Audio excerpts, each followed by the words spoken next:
Hello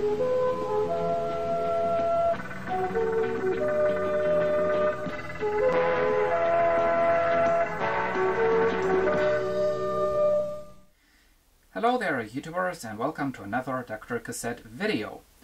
Today we're going to take a look at a very special camcorder. This is the Aiptek model DZO-Z33, and this is the very first camcorder I ever had. I got it for Christmas 2007, and this was the camcorder that I used for my very first YouTube videos. Let's take a look around this thing and see what it can do, what it can't do, and yeah.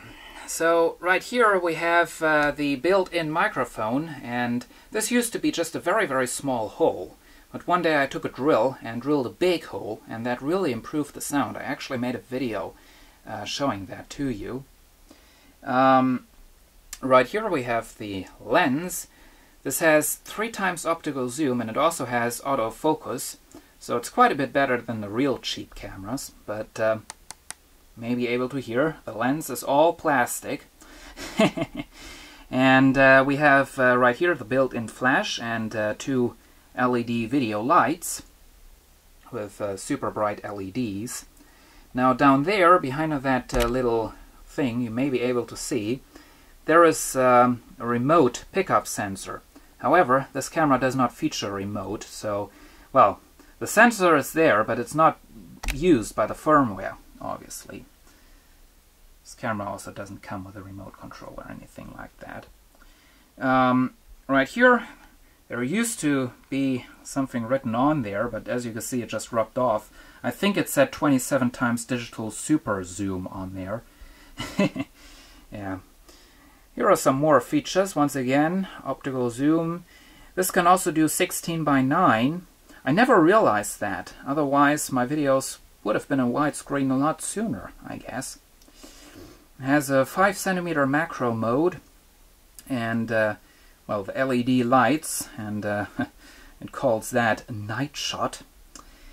We have a digital image stabilizer, which is garbage. It's quite good for as long as you're holding the camera still. If you move it, the picture gets all skippy and choppy and weird.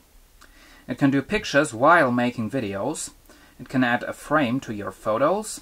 Has an MP3 player. It records an MPEG-4. It uses an AVI container. Records an MPEG-4 either in VGA or QVGA resolution, 30 frames per second. And it has an option called USB power charge. Now that is, if you plug this camera into your computer using the USB, it charges the battery. Never used that feature because if you do that too often, like plugging it into the computer for 5 minutes and then taking it off again, that kills your battery. And what I did, and what I'm still doing, I'm waiting until the batteries are dead, and then I'm charging them until they are full. So the battery in this thing, which is an NP60 type battery, is still in perfect condition. Now on the back, we get all the controls. As you can see, we get a mode and a menu button, and a joystick, which also controls some features in the camera mode. We have our photo button, a zoom lever, and this is the video record button. There is a headphone output, and this headphone output works only when the built-in speaker on top works. So it does not work in record mode. It works only in playback mode or MP3 player mode. We have this little door which fell off one day. I just recently sticked it back on because I found that plastic thing again. Behind it there we have our USB jack, which that's also where the charger plugs in. And this is our TV out. And if you plug in the TV out cable, it turns off the internal screen. So that's real weird. But yeah, there is our display, and on the side we're getting a backwards button, a playback button, and a forward button. And here is the display, and this is what I saw for many, many years while I was making YouTube videos. This indicates that we're in the camera mode. This is the flash, which is turned off right now, VGA or QVGA. This is basically a little counter. This indicates that we currently have 4 files on our SD card. If I now press record, this turns into a time counter. Press that again. You can see it jumps up 1 number. This is the photo resolution. This camera is using a 5 megapixel CMOS sensor, which is not sensitive to light at all. And it can actually do photos with a resolution up to 10 megapixels, but that's of course interpolated, so the only thing that really does is wasting space on your SD card, so I'm not using that. This is the zoom. 3 times. And if you press it even more, it goes into the digital zoom, as you can see. And you can probably see how bad the picture looks in that digital zoom mode. The first times I used this camera, I actually overused the zoom, just like I guess everybody is doing who is new to camcorders. And I always went into that digital zoom, and it just looked terrible. Now down there we have our battery indicator. This is the SD card, and this can also, if you don't have an SD card in there, it shows a little in that SD card, and that means that it's recording on the internal memory, which is, well, I think it's enough for 10 seconds of recording, so internal memory is not really useful. And down there we have a power switch. Of course, the camera also turns on and off when you're opening and closing the LCD screen. The LCD screen turns like this, and I actually once broke it, and as you can see, it can go even further than it actually should. But I'm not doing that because I don't want to rip off the cables in there. Now let's take a look at some of the features this joystick is giving you. You press it up, and the camera goes into the macro mode.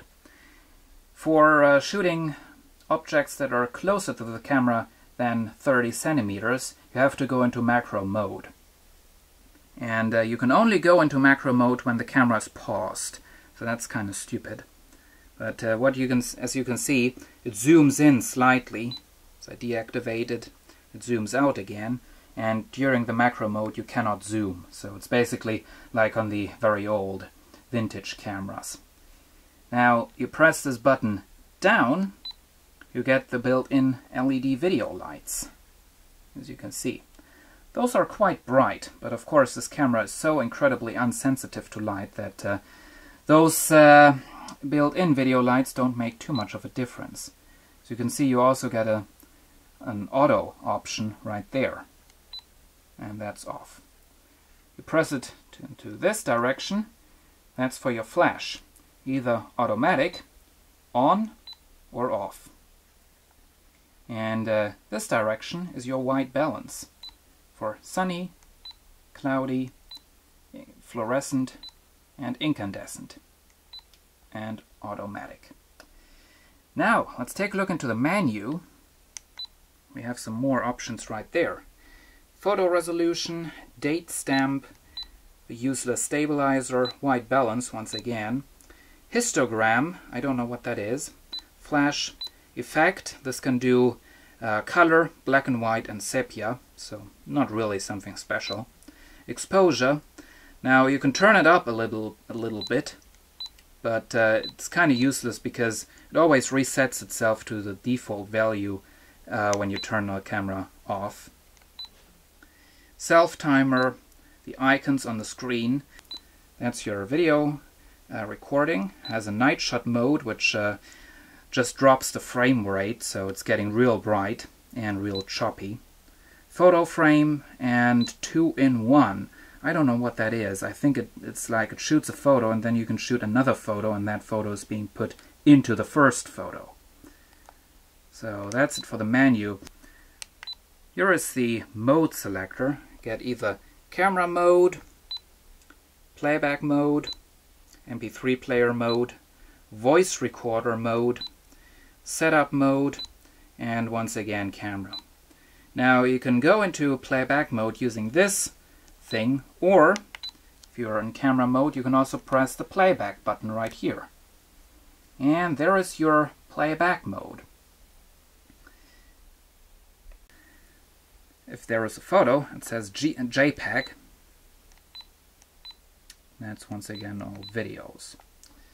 Now, don't know, what does it say in the menu? Delete. Delete, you can also make a slideshow, print, and that's it.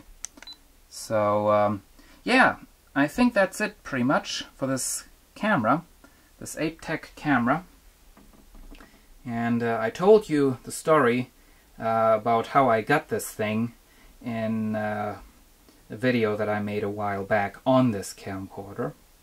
So I may post that as a video response, or I give you a link in this video or something like that. But yeah, there you have it. So hope you enjoyed this video, and see you again soon.